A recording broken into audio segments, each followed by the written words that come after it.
ఎన్టీఆర్ జిల్లా తిరువూరు నియోజకవర్గం గంపలగూడెం మండలం కొత్తపల్లి తోటమూల గ్రామాలలో టీడీపీ అభ్యర్థి కొలికపూడి శ్రీనివాసరావు ఎన్నికల ప్రచారం నిర్వహించారు. గ్రామస్తులు ఆయనకు ఘన స్వాగతం పలికారు. మహిళలు హారతులిచ్చారు. చంద్రబాబు నాయుడు ప్రవేశపెట్టబోయే సూపర్ 6 పథకాలను ప్రజలకు వివరిస్తూ ప్రజా సమస్యలు తెలుసుకున్నారు.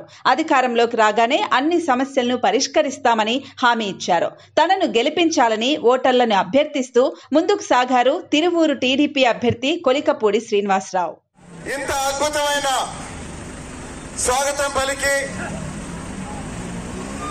మరో 4-5 రోజుల తర్వాత రాబోయే ఎన్నికల్లో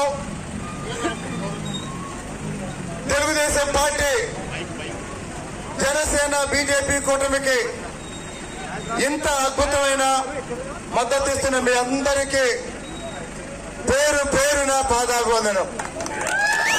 డ్రైనేజ్ చూశాను. ఆ డ్రైనేజ్ ఎలా ఉందంటే జగన్మోహన్ రెడ్డి పరిపాలన లాగుంది. జగన్మోహన్ రెడ్డి పరిపాలన లాగుంది ఆ డ్రైనేజ్. మరి ఆ డ్రైనేజ్ ని శుభ్రం చేసుకోవాల్సిన అవసరం ఉందా లేదా? వైసీపీ వాళ్ళు ఉంటే చేస్తారా?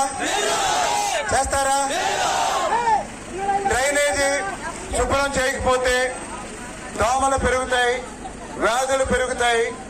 మన రాష్ట్రంలో ఉన్న 175 నియోజకవర్గాల్లో డెంగ్యూ వ్యాధి వచ్చినప్పుడు ఎక్కువ మంది నష్టపోయింది మన తిరువూరు నియోజకవర్గంలోనే. కాబట్టి గ్రామంలో ఉన్న రోడ్ల సమస్యలు, డ్రైనేజ్ సమస్యలు, అలాగనే విద్యుత్ సంబంధించి ఇక్కడ అసలు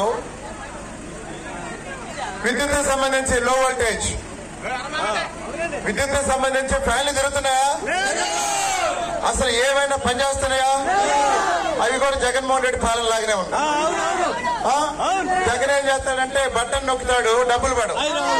మనం కూడా లో వోల్టేజ్ వల్ల బటన్ నొక్కినా ఫ్యాన్ తిరగదు. అవునా?